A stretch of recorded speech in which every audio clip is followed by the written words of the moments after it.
A nossa aula hoje, eu gostaria de pedir você que tivesse bastante paciência, porque hoje nós não vamos falar sobre um livro da Bíblia, um personagem da Bíblia, um texto da Bíblia, e extrair dele uma lição para a nossa vida. A nossa aula hoje é uma aula introdutória, porque a partir de hoje nós vamos começar a estudar os livros dos profetas menores. Então nós vamos fazer uma pincelada geral na Bíblia, na Palavra de Deus, para que a partir de semana que vem, a gente possa estar estudando aí a vida dos profetas menores. Nós sabemos que no decorrer de todos os séculos, né, a Bíblia ela tem sido uma fonte inesgotável de sabedoria para o ser humano. É ela que nos traz orientação, é ela que guia os nossos passos, né? Milhares de anos aí de experiência. É o livro que é mais lido, mais vendido, mais traduzido e também o livro mais perseguido. A gente vê no decorrer da história, várias vezes, em vários locais do mundo, tentaram destruir a Bíblia, queimar a Bíblia. E nós sabemos que nenhuma verdade que está aqui presente na palavra de Deus, ela foi desmentida em época alguma pela ciência. Tudo que está escrito na Bíblia é verdade. Então, a palavra de Deus, ela é um livro que todos nós devemos ter em casa, não apenas do lado da nossa cama ou guardado na gaveta, mas ela é um livro que deve ser lido todos os dias. Então, aqui tem registrado diversas histórias. História de reis, de rainhas, de profetas, de gente boa, de gente má, de gente inteligente, de gente com pouca cultura, não é? E, às vezes, a gente lê histórias assim, escabrosas na Bíblia, a gente até se pergunta como que Deus deixou isso ser registrado, mas o fato é que a própria palavra de Deus nos diz que tudo quanto foi escrito para o nosso ensino, foi escrito. Tudo foi escrito para o nosso ensino. E quando nós lemos a Bíblia, nós somos confrontados com as verdades que ela nos apresenta. E essas verdades, elas têm o poder de iluminar os nossos passos, de trazer clareza à nossa mente, de desvendar verdades que às vezes estavam ocultas para nós e transformar a nossa vida de maneira que nós nunca imaginaríamos que pudesse acontecer. Então eu estou meio de lado assim, porque a gente vai usar bastante aqui. Nós vamos ver um pouquinho aqui sobre as divisões da Bíblia. A Bíblia tem ao todo 66 livros, não é? Ela foi organizada assim, 66 livros. Como que foram organizados? Né? Houve uma reunião, um grupo de homens estudiosos que acompanharam as coisas, que são chamados os patrícios da igreja, os patrísticos, né? Eles se reuniram e eles passaram tipo uma régua de medir, o que a gente chama de cânon. Então é como se fosse uma régua mesmo. Eles foram lendo passo a passo na Bíblia, não é? E verificando os textos, se eram verídicos, se não tinham alguma coisa que estava em discordância um com o outro. Por exemplo, um texto lá do Antigo Testamento, ele não pode ter nada que discorde de um livro do Novo Testamento. E eles foram analisando isso e chegaram à conclusão que esses 66 livros deveriam entrar no cânon. Então, o Antigo Testamento tem 39 livros e o Novo Testamento 27. O Antigo Testamento, eles são divididos em 5 grupos de livros, que a gente olha assim, com a palma da nossa mão, né? Então, é o Pentateuco, que são os primeiros livros escritos por Moisés, 5 livros. Históricos são 12, poéticos são 5, e os proféticos, que são os que nós vamos estudar, são 17 livros. 5 livros de profetas maiores, que foram escritos por 4 homens, né? Porque é Isaías, Jeremias, Ezequiel e Daniel. E Jeremias, além de escrever o livro de Jeremias, ele escreveu Lamentações de Jeremias. E o Novo Testamento está dividido dessa forma. Evangelhos, 4 livros. Quais são, irmãos? Mateus, Lucas e João. Qual é o livro histórico do Novo Testamento? Atos. Atos dos Apóstolos. Aquilo que os apóstolos fizeram. Simples assim. Os Atos dos Apóstolos. Aquilo que os apóstolos fizeram. No início, é um livro de história. A partir deles foi formada a igreja do Senhor. É o início da igreja. As viagens missionárias, a palavra se espalhando. É o início da história da igreja. Depois o livro Evangelhos históricos. Aí nós temos as epístolas gerais, que são cartas que foram escritas não endereçada para uma igreja em específico, ou para uma pessoa em específico, as paulinas, que são as cartas, né? Epístolas e cartas, e temos um único livro profético do Velho Testamento, que é o livro de Apocalipse. Então, nós temos aqui, eu trouxe aqui a título de curiosidade, a Bíblia hebraica.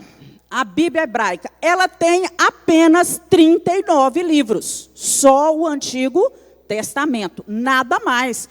Porque o povo em Israel, os hebreus, os judeus, eles não acreditam na vinda do Messias e para eles não existe o Novo Testamento. A Bíblia protestante, a nossa, 39 livros no Antigo Testamento e 27 livros no Novo, totalizando 66 livros. A Bíblia Católica. A Bíblia Católica tem 46 livros no Antigo Testamento e 27 livros no Novo Testamento, totalizando em 73 livros. Por que isso? Tem 7 livros a mais. Porque esses livros, esses 7 livros, eles não passaram no cânon daqueles que foram compor a Bíblia evangélica. Eles acharam que algumas coisas entravam em desacordo, entendeu? Algumas coisas não estavam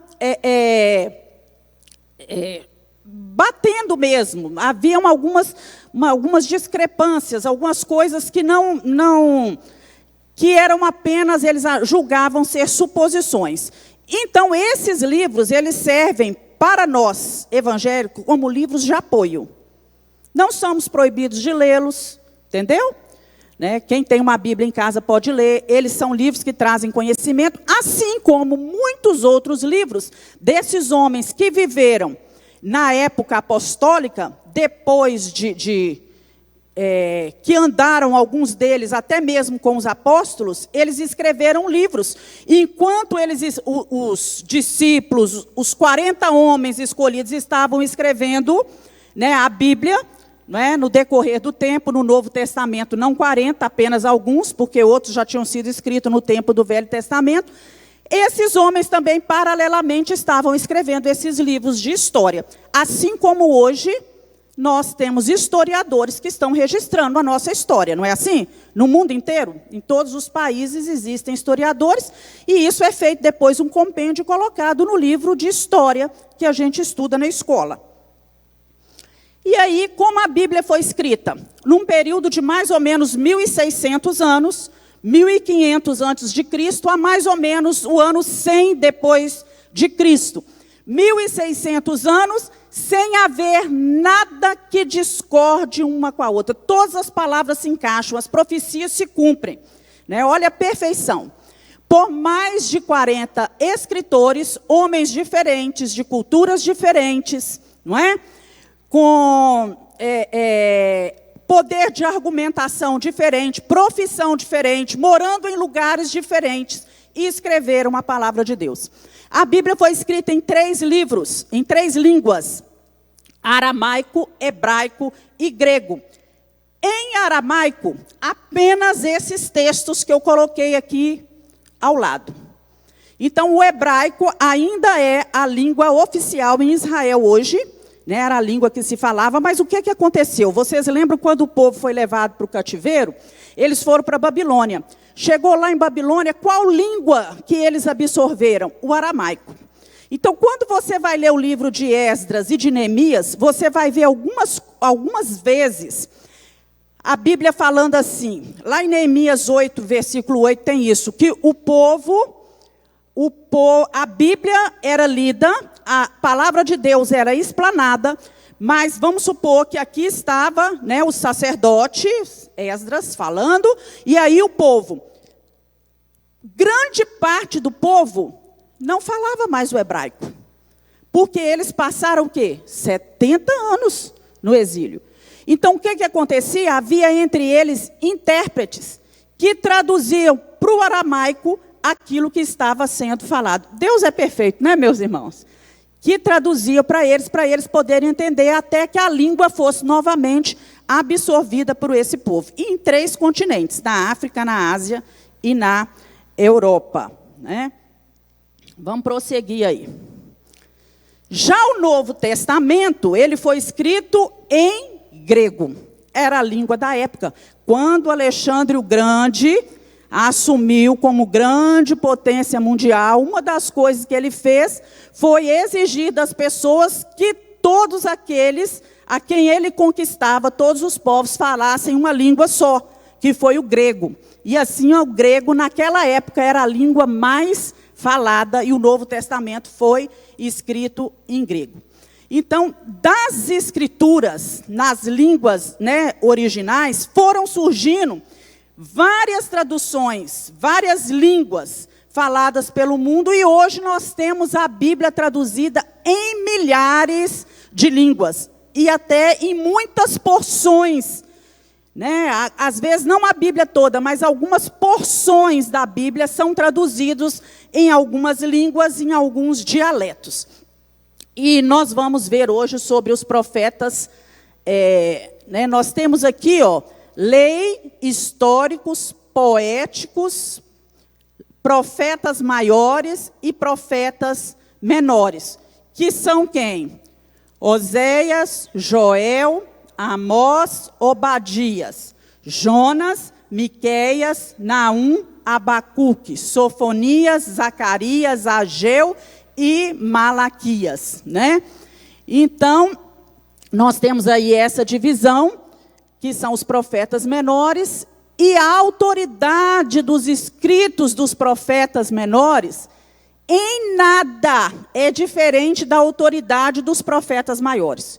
Os profetas maiores, por exemplo, Isaías escreveu um livro que tem 66 capítulos. O livro de Isaías é chamado até às vezes de uma mini-bíblia, não é? O livro de Isaías. E os profetas menores, Obadias escreveu um livro que tem 1 capítulo. Mas o conteúdo é totalmente, né, já foi provada a veracidade, e eles não são menores do que os homens, não são menos importantes do que aqueles que escreveram os profetas maiores.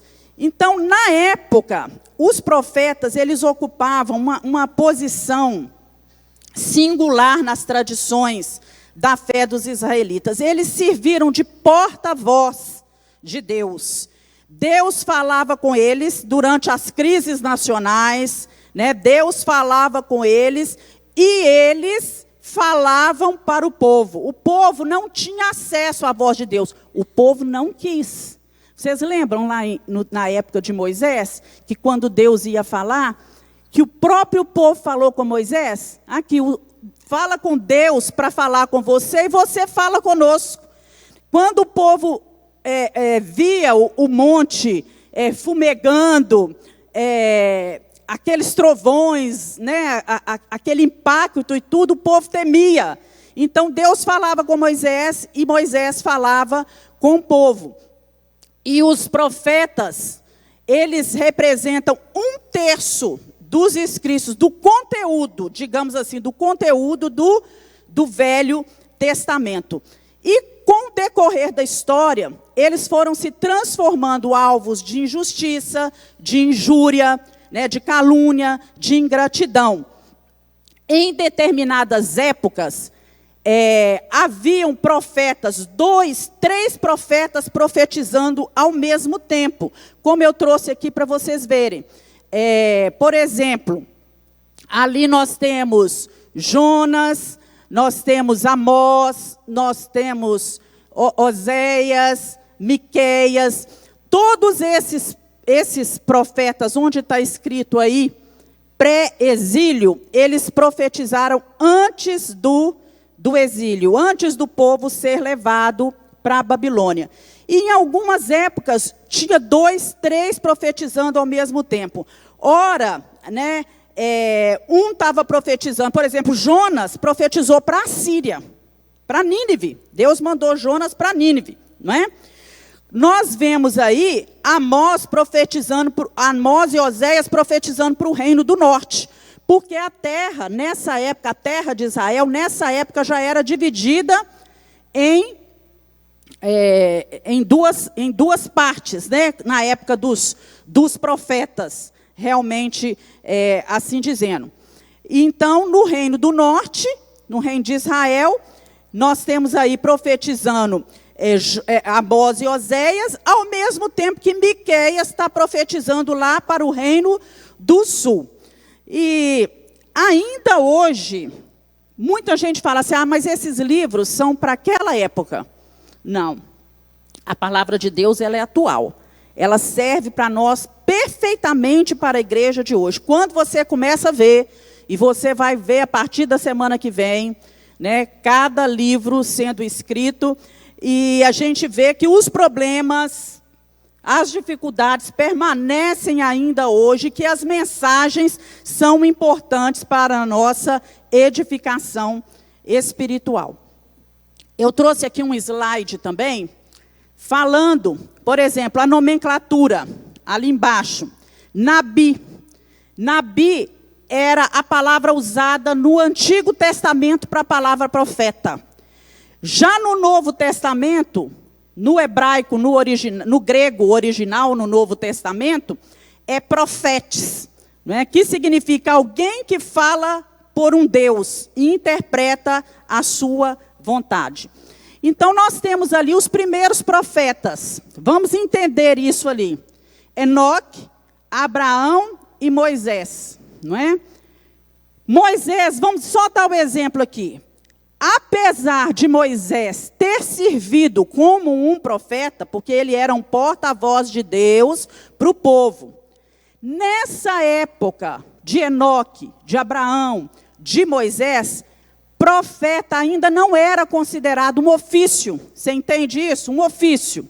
Existia o ofício, eu sou um sacerdote, eu sou um levita, eu sou um profeta, eu sou um pastor, eu sou um diácono, certo? Mas profeta naquela época não era considerada ainda, não era uma função reconhecida, né, como era essas outras funções de sacerdotes. Então, assim, a primeira pessoa na Bíblia que foi reconhecidamente reconhecida como profeta, como tal, foi Samuel.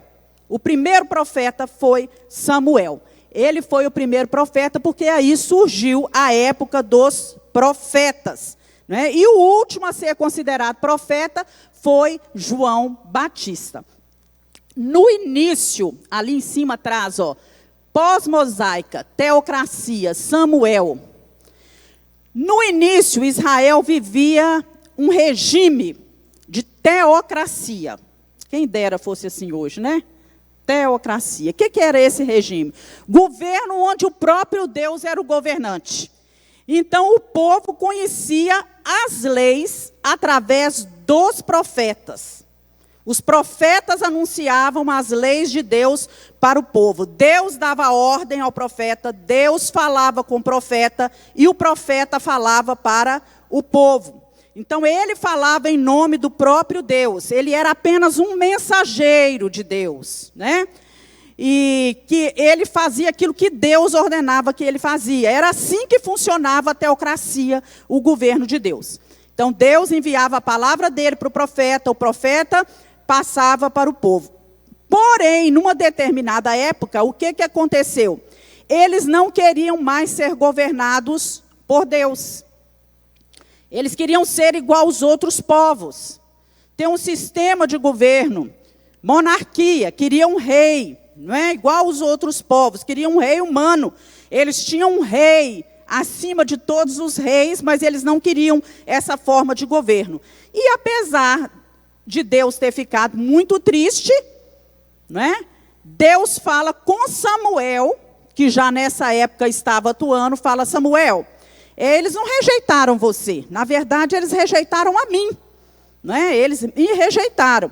E você vai fazer assim, você vai instituir um rei. Foi quando Samuel vai ungir Saul como o primeiro rei de Israel. E a partir de então, no período dos reis, enquanto todos os reis foram governando, seja no reino do norte, seja no reino do sul, havia um profeta falando, ora para os governantes, ora para o rei, dentro dos palácios, do meio do povo. Sempre havia um profeta falando alguma coisa, Deus sempre levantava. Então, os profetas, eles são diferenciados por suas atuações, locais de atuação, né? Como eu já disse, havia profetas dentro dos palácios, havia profetas nas famílias sacerdotais, havia profeta entre as pessoas comuns do povo, havia profetas pregando nas praças públicas, pregando nos palácios, né? Falando com encenações. Nós vemos várias vezes o profeta não falava nada. Por exemplo, Jeremias, o profeta Jeremias. Tem uma ocasião que ele pega um cinto e ele guarda aquele cinto de linho, enterra aquele cinto de linho lá na beirada do rio. E com o passar do tempo, ele vai lá, tira aquele cinto. O que aconteceu com aquele cinto? Estava todo estragado, não é? Então ele falava, mostrava aquele cinto para o povo, simbolizando a corrupção de Judá. Determinada época, Jeremias tinha um jugo, você sabe aquele jugo, né, de madeira que colocava no pescoço dos bois para atar os bois? Ele pôs um jugo daquele no pescoço para representar a submissão, a escravidão que o povo de Judá iria passar em relação à Babilônia. Aí vem Ananias, um falso profeta, nós vamos falar sobre ele lá mais na frente, quebra aquele jugo, não é? Falando que não seria do jeito que Jeremias estava profetizando, e Deus fala assim: olha, foi quebrado o jugo de madeira, agora você coloca um jugo de ferro, para mostrar para o povo que o negócio vai ser pior do que eles estão imaginando. Oséias, Deus falou com Oséias que se casasse com Gomer, uma mulher infiel, não é? Então, Oséias casou com ela para representar. Deus queria que o relacionamento de Oséias e Gomer representasse a relação entre Deus e Israel. E o nome dos filhos deles, cada nome era simbólico,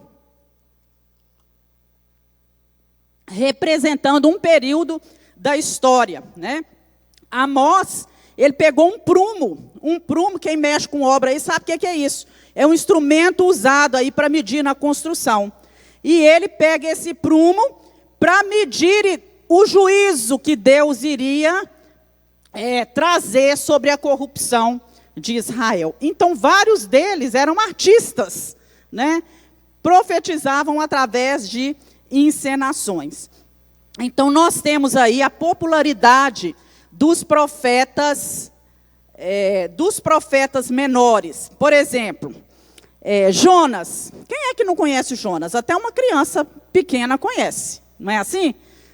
Conhece Jonas? Foi aquele que foi engolido por um grande peixe. Joel.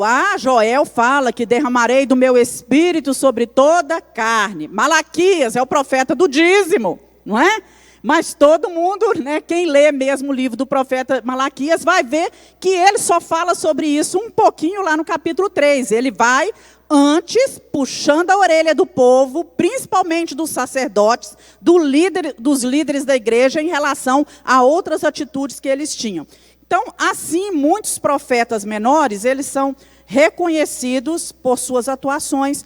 E as profecias foram em 4 fases. Alguns profetas profetizavam para aquele tempo que eles estavam vivendo, né? Eles falavam para aquele tempo, né? O tempo que eles profetizavam, eles estavam ali falando de coisas do dia a dia. Outros profetizavam sobre um futuro próximo, que seria o cativeiro e o retorno do povo do cativeiro. Outros já profetizaram para um futuro mais distante, que seria a vinda de Jesus Cristo, a vida de Jesus Cristo, a missão de Jesus Cristo aqui nessa terra. E outros profetas ainda profetizaram o dia do Senhor, que ainda não chegou, não se cumpriu. Tribulação, volta de Jesus, tribulação, milênio, juízo de Deus, novos céus e novas terras, e nós aguardamos essas profecias se cumprirem. Amém, meus irmãos? Se estão registradas aqui, elas hão de se cumprir, não é? Então, nós vemos aí os profetas, homens de Deus, né? Essa palavra profeta acontece cerca de 70 vezes no Antigo Testamento, metade é usada para se referir ao profeta Eliseu. Metade das vezes que a palavra profeta é usada é se referindo a Eliseu. E nós temos algumas distinções entre os profetas. Nós vamos ver aqui agora. Eu trouxe aqui, ó. Reino do Norte, Jonas, Amós, Oséias, foram profetas do Reino do Norte. Joel, Naum, Miqueias, Abacuque, Sofonias, Obadias do Reino do Sul. E Ageu, Zacarias e Malaquias, pós-cativeiro. Isso os profetas menores.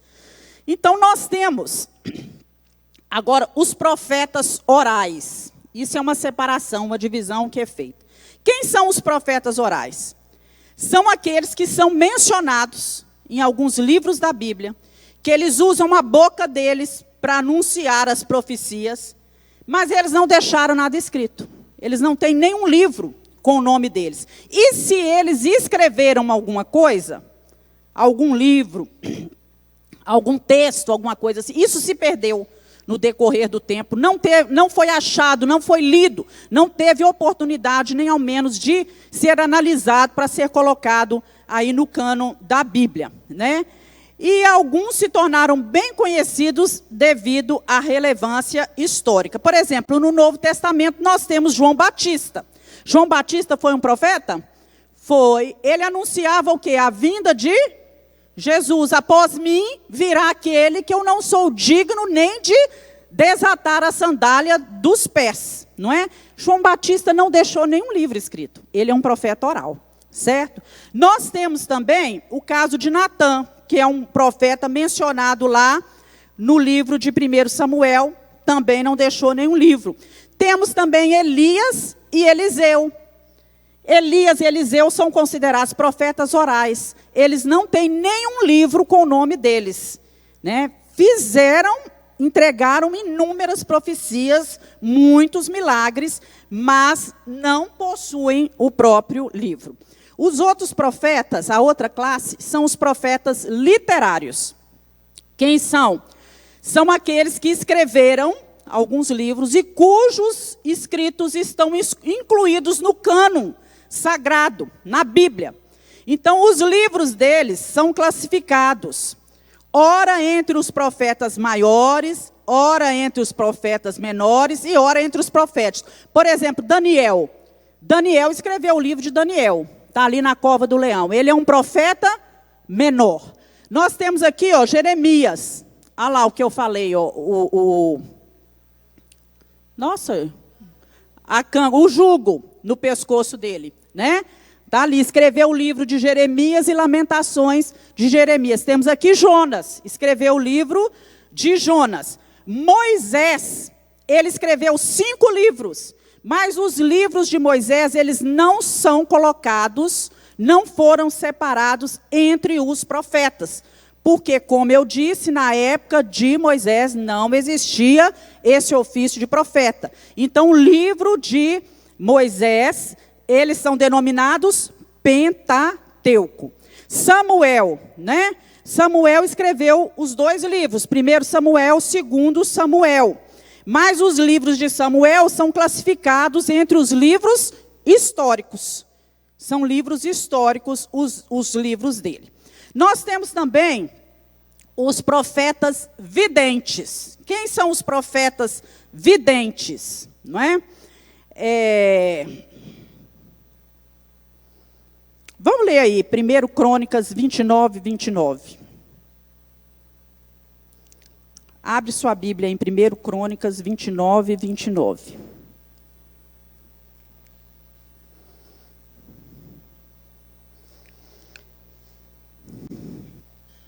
Os sucessos, pois, do rei Davi, assim os primeiros como os últimos, eis que estão escritos nas crônicas de Samuel, o vidente, e nas crônicas do profeta Natã, e nas crônicas de Gade, o vidente. Está vendo como que separava eles? Que eles eram videntes, né? Por que isso? Era aquele homem que tinha os olhos abertos para o sobrenatural. Ele via o mundo espiritual como se vê o mundo natural. Vamos abrir a Bíblia em 1 Samuel 9.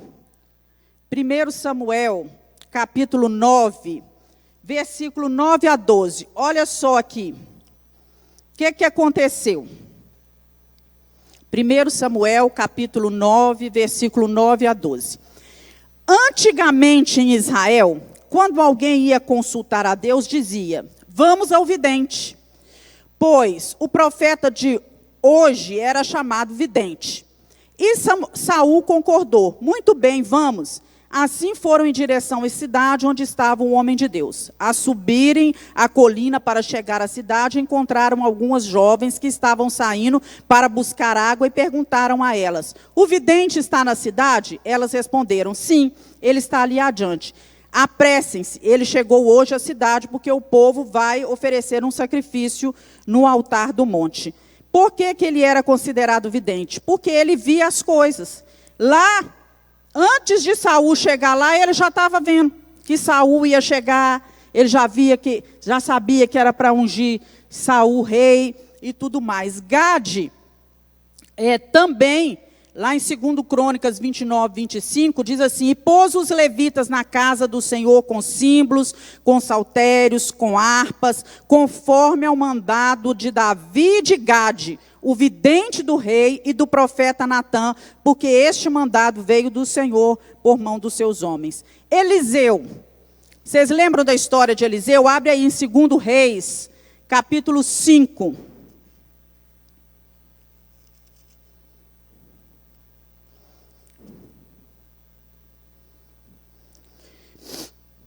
Segundo Reis, capítulo 5, 25 a 27.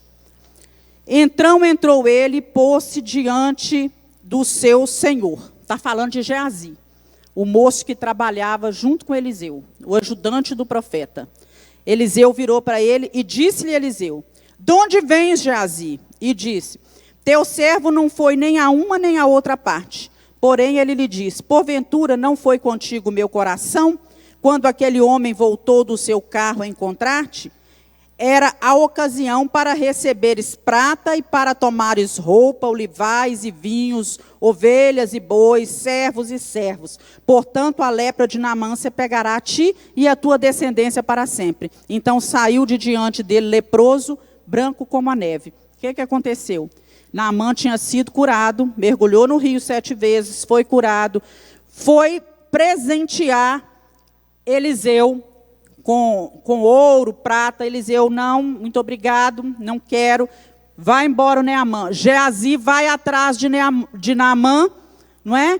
E quando chega lá, ele fala com Naamã como se ele tivesse sido enviado pelo profeta Eliseu. Eliseu mudou de ideia.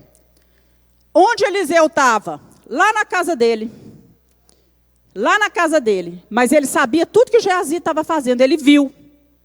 Ele viu, foi uma visão, ele era um vidente, ele conseguia ver as coisas que estavam acontecendo. Quando ele volta, acontece isso aqui. Por que você foi? Agora, por causa disso, a lepra de Naamã vai ficar em você. Certo? Olha o castigo de Geazi, né? Outra ocasião, também de Eliseu, essa eu acho assim fantástico. Segundo Reis, capítulo 6, 11 a 12. O rei da Síria tramava sempre contra Israel para buscar, né, acabar com Israel. O que acontecia? Olha o que diz aqui, 2 Reis 6, 11 e 12. Então se turbou com esse incidente o coração da Síria. Chamou o seu servo e lhes disse: me farei saber quem do nosso é pelo rei de Israel. E disse um dos servos: não, ó rei meu senhor, é o profeta Eliseu que está em Israel. Faz saber ao rei de Israel todas as palavras que você fala dentro do seu quarto de dormir.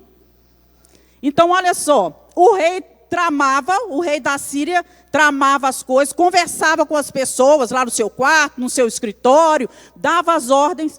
Eliseu lá em Israel, Deus revelava a ele tudo o que ia acontecer. Deus mostrava os locais das emboscadas, Eliseu ia lá, contava para o rei de Israel, e o rei de Israel, se livrava, e o rei da Síria estava achando que havia um traidor entre eles, e o povo pedindo misericórdia, porque não era. Fantástico, né? É só Deus para fazer uma coisa dessa. E o profeta Isaías também, era um profeta vidente, que ele viu com nitidez o retorno dos judeus do cativeiro, ainda citou o nome do rei Ciro, que viria de 150 a 200 anos depois, nesse período aí, mais de 150 anos depois, Ele escreveu lá em Isaías 45, 1 a 3, assim diz o Senhor a seu ungido, a Ciro, a quem tomo pela mão direita para abater as nações diante de sua face, a descingir os lombos dos reis, para abrir diante deles a porta, e as portas não se fecharão. Eu irei adiante de ti, endireitarei os caminhos tortuosos, quebrarei as portas de bronze, despedaçarei os ferrolhos de ferro. Dar-te-ei dos tesouros escondidos, riquezas encobertas, para que saibas que eu sou o Senhor, o Deus de Israel, que se chama pelo seu nome. Então, Ciro já conseguiu prever, que há tantos anos depois, Isaías previu que há tantos anos depois se levantaria um rei chamado Ciro, que ia dar libertação ao povo. E também Isaías é o chamado de profeta messiânico, porque ele escreve aí muitas profecias a respeito da vinda de Jesus. Quero que você abra sua Bíblia aí, por favor, em Deuteronômio, capítulo 18.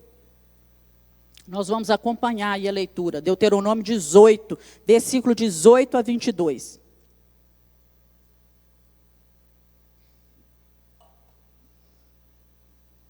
Olha o que diz. Moisés falando, lá no início. Eis que suscitarei um profeta do meio de seus irmãos, como tu, e porei as minhas palavras na sua boca, e ele lhes falará tudo o que eu ordenar. Será que qualquer que não ouvir as minhas palavras, que ele falar em meu nome, eu requererei dele. Porém, o profeta que tiver a presunção de falar alguma coisa em meu nome, que eu não lhe tenha mandado falar, ou o que falar em nome de outros deuses, esse profeta morrerá. E se disseres no teu coração, como conhecerei a palavra que o Senhor não falou? Quando o profeta falar em nome do Senhor, e essa palavra não se cumprir, nem suceder assim, esta é a palavra que o Senhor não falou. Com soberba a falou aquele profeta, não tenhas temor dele. Abre lá também em Hebreus capítulo 1, versículo 1. Hebreus capítulo 1, versículo 1. Havendo Deus antigamente falado muitas vezes e de muitas maneiras aos pais, pelos profetas, a nós falou-nos nesses últimos dias pelo Filho. Então, depois que Jesus veio, com João Batista, foi encerrada aí essa época dos profetas. Continuando aqui, vamos ver aqui, outro tipo de profeta, profeta pré-exílio, exílio e pós-exílio. Os profetas que estavam antes do exílio, antes do povo ser levado para o cativeiro: Isaías, Jeremias, Oséias, Joel, Amós, Obadias, Jonas, Miqueias, Naum, Abacuque e Sofonias. Os profetas que falavam no exílio, Daniel e Ezequiel, foram levados, saíram da terra de Israel, foram levados. Daniel, na primeira leva, foi levado, no primeiro grupo, foi levado para lá, e eles profetizaram lá. Pós-exílio, Ageu, Zacarias e Malaquias. também temos os profetas verdadeiros e os profetas falsos, né? Existem profetas verdadeiros na Bíblia e existem muitos falsos profetas na Bíblia. Tanto no Reino do Sul como no Reino do Norte, sempre surgiam alguns profetas contando mentiras. Alguns deles eram contratados, recebiam dinheiro do rei para apregoar palavras de interesse do rei, daquilo que o rei queria que o povo fizesse, na esperança de não sofrer oposição da parte do povo. Lá naquela época já existia isso. Profetizavam aquilo que o povo queria ouvir. Então, Ananias foi um deles. Então, o que aconteceu? Nós temos aí quem era Ananias. Peguei só um exemplo. Profetizou no templo, diante dos sacerdotes de todo o povo. Enquanto o profeta Jeremias falava que era para o povo não lutar, que o povo fosse levado para o cativeiro, que não tinha jeito do povo vencer aquela batalha contra o rei Nabucodonosor da Babilônia, que o povo fosse como escravo para o Egito. Ananias fala, não, o Senhor vai quebrar o jugo, né, de Nabucodonosor, e em 2 anos vocês vão voltar e vão trazer todos os utensílios do templo, todo o ouro, toda a prata que foi levada. Então, né, Deus fala com Jeremias, olha, Ananias não foi enviado por mim. E ele persuadiu o povo a confiar em mentiras e, né, ele morreu por ter se rebelado, né, no 7º mês daquele mesmo ano. E essa profecia não se cumpriu, porque o povo foi levado, realmente o povo passou 70 anos no cativeiro e não 2 anos, como Ananias tinha falado, né, e o jugo foi um jugo de ferro. Então, meus irmãos, resumindo tudo, nós não devemos nos esquecer que há o ofício profético e há o dom de profecia. São 2 coisas distintas. Você pode falar comigo, ainda existem profetas hoje. Existem pessoas com dom de profecias. Não existem pessoas com esse ofício. Qual é a sua profissão? Sou profeta. Isso não existe, não é? Não existe esse dom. Qual é o seu ofício? Profeta. Isso é um dom. Eu tenho o dom de profecia, eu tenho o dom de línguas, né? Um pode falar, eu tenho o dom de administrar, eu tenho o dom, eu tenho visões, o outro, né, tem outras coisas de ensinar. Deus deu a cada um vários dons. Vamos ler aí 1 Coríntios 12, 10. 1 Coríntios, vamos esclarecer isso aí. 1 Coríntios 12, 10. E a outro pelo mesmo Espírito, vamos pegar no 9. A fé, a outro pelo mesmo Espírito os dons de curar, e a outro a operação de maravilhas, e a outra a profecia, e a outro o dom de discernir os espíritos, a outro a variedade de línguas, a outro a interpretação de línguas.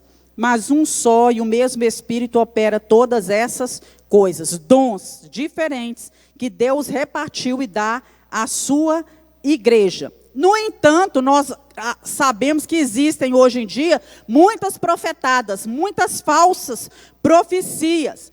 E essas profecias, elas têm que ser analisadas, julgadas à luz da Bíblia, conforme nos diz a palavra do Senhor. Vamos abrir aí em 1 Coríntios 14, 29.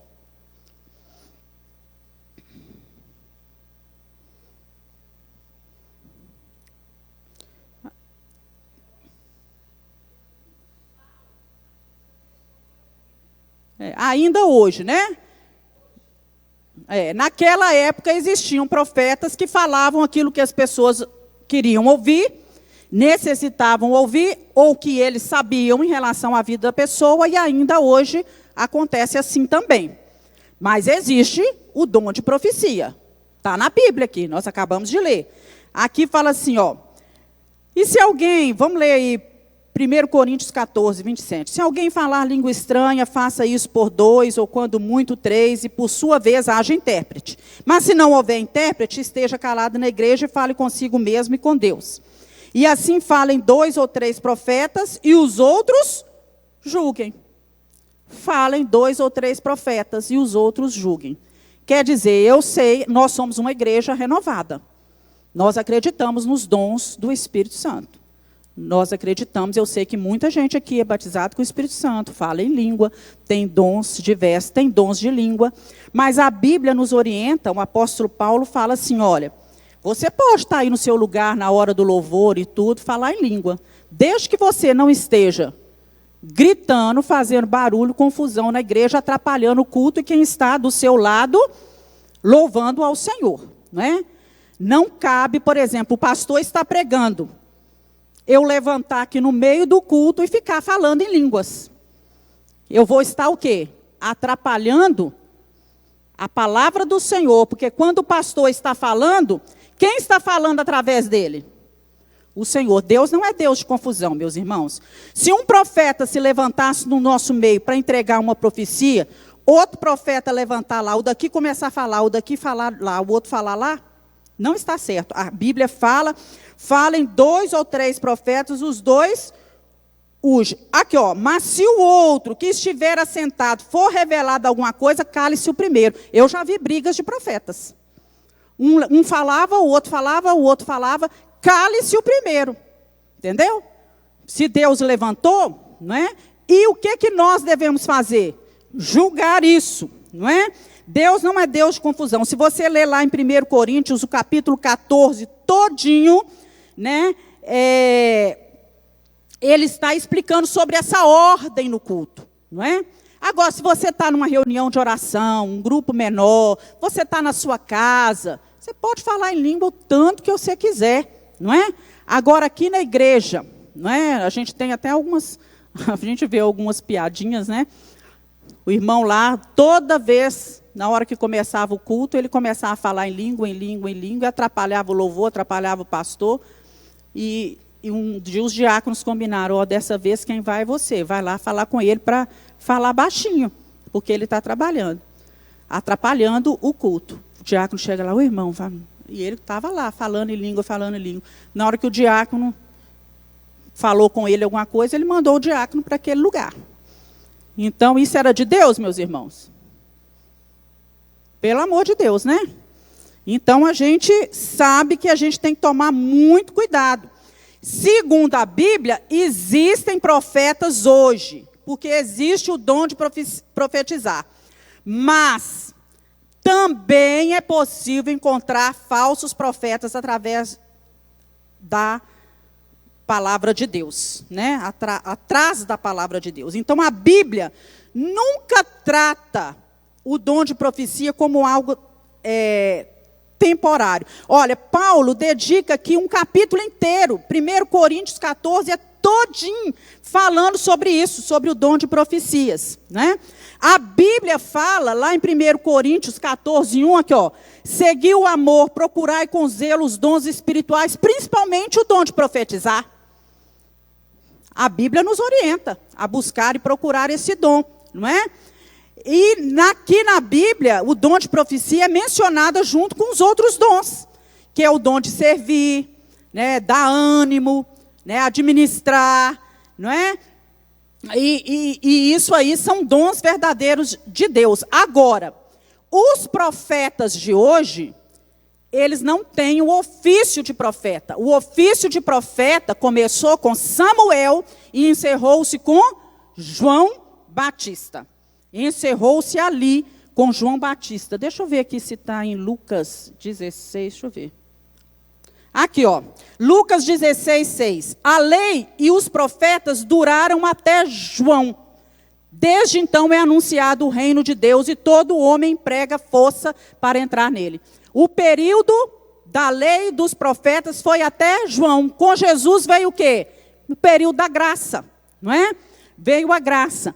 Então, qual é o papel do profeta hoje? É ajudar as pessoas com revelações de Deus, revelações específicas para aquelas pessoas, é exortar. que é exortar na Bíblia? Exortar na Bíblia não é pôr o dedo na cara da pessoa e descer o couro nela, não. Não é isso, não. Exortação, eu vou te dar uma exortação, vou te dar um conselho. É um conselho, é um consolo, eu vou te edificar. Se a profecia passar disso, você já pode julgar por aí. Não é de Deus. Porque a profecia está sujeito ao profeta, né? Está sujeito ao profeta. Agora, é com essa função. O profeta de hoje, com o dom de profetizar, ele não tem autoridade bíblica nenhuma para poder acrescentar nada à palavra de Deus. Nenhum de nós, nenhum pastor, nenhum profeta, ninguém com qualquer dom. Mas nós não podemos acrescentar nenhuma palavra a esse livro, nenhuma doutrina nova. Vocês estão conseguindo entender isso? Nada a esse livro.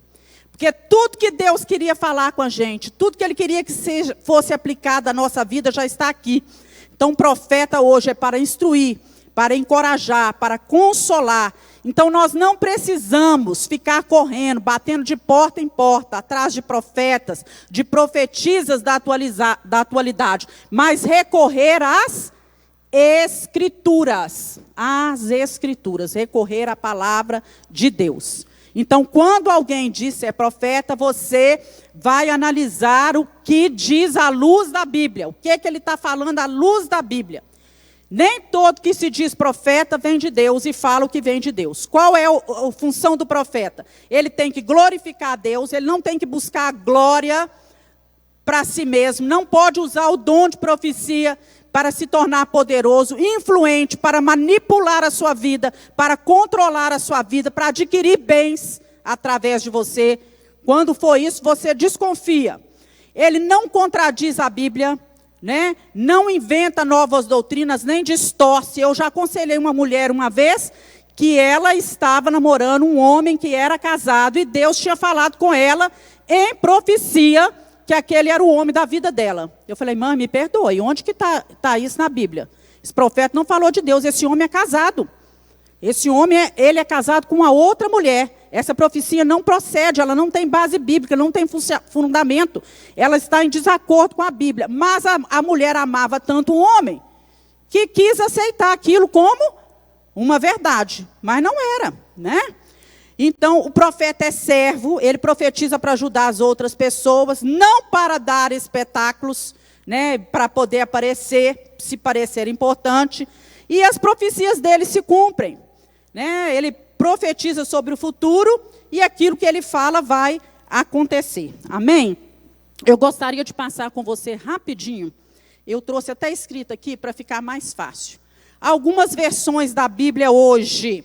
Então, a Bíblia, ela foi traduzida e tem a Bíblia em mais de 2.400 idiomas, não é?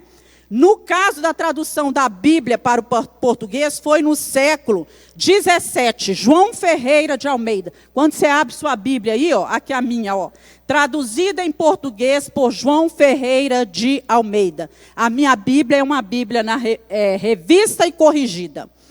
Então, vamos lá.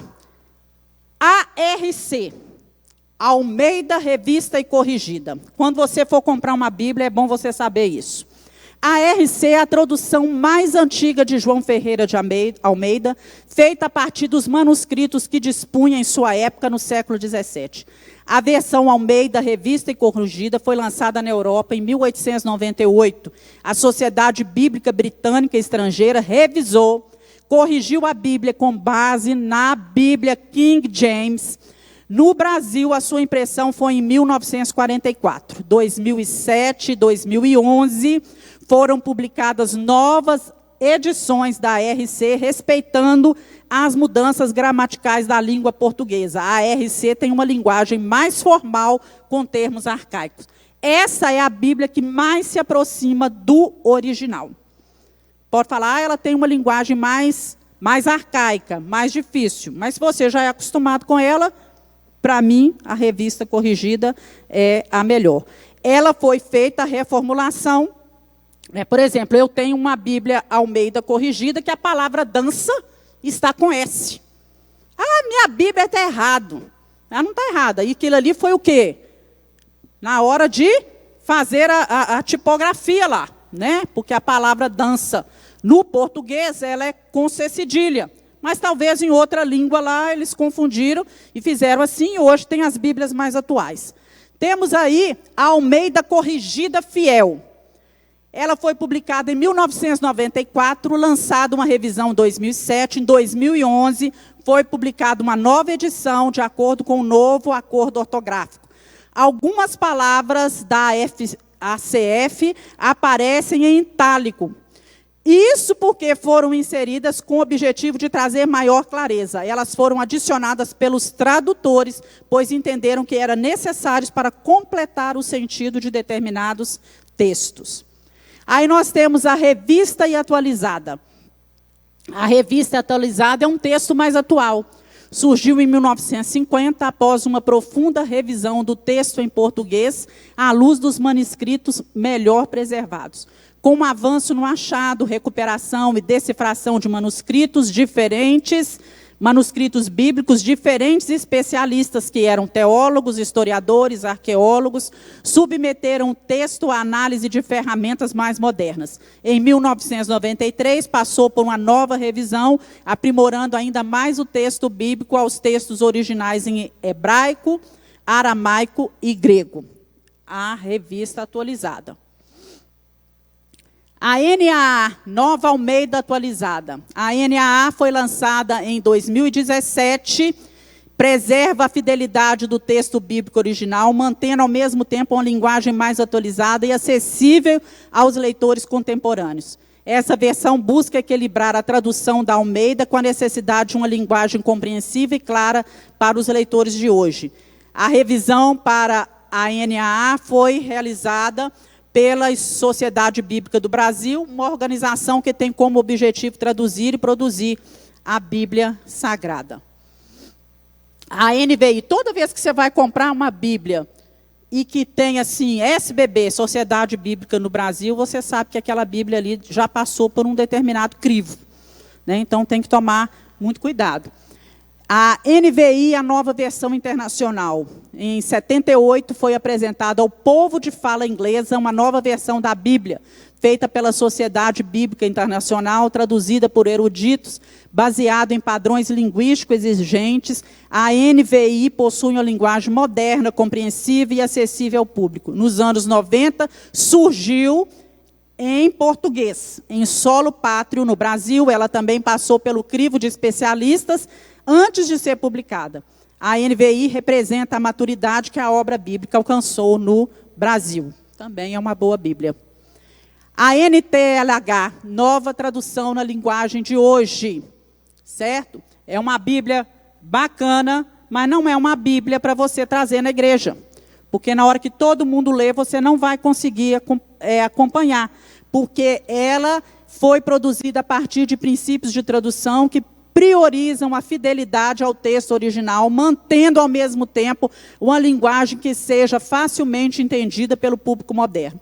Utiliza uma linguagem simples, direta, evitando arcaísmos e expressões que possam ser difíceis de compreender. Foi desenvolvida pela SBB com o objetivo de tornar a mensagem bíblica mais compreensível para as pessoas de hoje, utilizando uma linguagem cotidiana e atual. É uma Bíblia bacana para você dar de presente para quem não é crente, para quem às vezes é um novo convertido, se bem que eu sou da teoria que um novo convertido tem que começar a aprender as coisas, mas a NTLH é uma Bíblia boa para você ter em casa. Você lê uma coisa aqui, você ficou em dúvida, vai lá e lê. Principalmente os livros dos profetas maiores, né? Vai lá e lê. Está tudo muito claro, muito fácil de entender. A mensagem. Olha aí, quem tem a Bíblia, a mensagem. Presta atenção. Essa versão foi escrita por Eugene Peterson e é preciso entender que o seu objetivo nunca foi criar uma tradução bíblica, como as várias outras já existentes. Essa versão é uma paráfrase, que significa que o autor faz a sua interpretação, usando como referência outro texto. Então ele leu a Bíblia e fez a interpretação dele e escreveu a Bíblia, a mensagem. É uma versão bem diferente das tradicionais, lembrando que é uma interpretação do autor onde ele não busca a tradução fiel das Escrituras. É recomendada para complementar os estudos devocionais. Não tragam a Bíblia, a mensagem para a igreja e não leem diariamente a Bíblia, a mensagem lá, porque você não vai conseguir guardar onde estão. Na hora que a gente cita um versículo aqui, lá não está aquele versículo com essa interpretação. Ah, é uma Bíblia herege? Não, não é herege. Ela não é herege, entendeu? Mas não é uma Bíblia que você vai poder guardar as coisas, guardar os versículos, porque as traduções, elas são diferentes, né? Ele coloca aí a tradução dela. É uma Bíblia bacana para você ler em casa. Você lê um texto aqui, aí você vai lá e lê, e tem hora que você fica assustada como que a tradução do autor é diferente. E a King James, a famosa King James, a primeira versão da King James apareceu em 1611. Foi produzida na Inglaterra, até hoje é muito respeitada. Ela serviu de fonte de inspiração para diversas outras versões da Bíblia. Seu texto é bem confiável com relação ao original. Mas é uma Bíblia muito grossa, muito pesada. É uma Bíblia para você ter em casa, uma Bíblia para você acompanhar estudos, né? Todas essas Bíblias de estudos, tem que tomar cuidado. Tem muita gente, hoje tem Bíblias até para as igrejas homossexuais, de homossexuais, não é? É a Bíblia inclusiva. Ela inclui todo mundo e ela omite algumas coisas, então a gente tem que tomar muito cuidado, pedir orientação, vocês estão orientados quanto a isso. Aqui na lojinha a gente compra essas Bíblias, geralmente que estão colocadas aí, né? E eu sei que aí cada um tem uma versão, e eu sei que algumas igrejas, por exemplo, acho que a presbiteriana adota a revista atualizada, as igrejas batistas adotam a tradução revista e corrigida. Amém, meus irmãos? Ficamos por aqui, vamos nos colocar de pé. Obrigado pela paciência, mas era necessário essa aula, né? E nós vamos orar, agradecer o Senhor, e que Deus nos fale através dos profetas menores. Amém? Você está disposto, né, a abrir seu coração para Deus falar com você? Que Deus te abençoe grandemente aí nessa trajetória. Deus, nós te agradecemos por esse tempo que passamos na tua casa. Tão bom estudar a tua palavra. Pedimos que o Senhor nos abençoe, que o Senhor nos ajude, que o Senhor nos fortaleça, que o Senhor abra a nossa mente, o nosso entendimento, e que nós possamos cada dia conhecer o Senhor mais e melhor. Faz em nós, como o salmista fala lá, que ele tinha tanta sede de Deus, que assim como uma corça corria buscando as correntes de água, ele corria atrás do Senhor. Que nós tenhamos essa sede da presença do Senhor, de ler a tua palavra, de ser instruído pela tua palavra. Nos ajuda a ter esse tempo para ler, para crescer, para conhecer a Deus, porque todas as vezes que vamos conhecendo Deus mais e mais, nós nos apaixonamos mais por Jesus. Leva-nos em paz para a nossa casa, e que à noite nós possamos estar aqui para junto louvarmos ao Senhor e receber do Senhor a porção que o Senhor tem separado para nós. Em nome de Jesus nós oramos. Amém.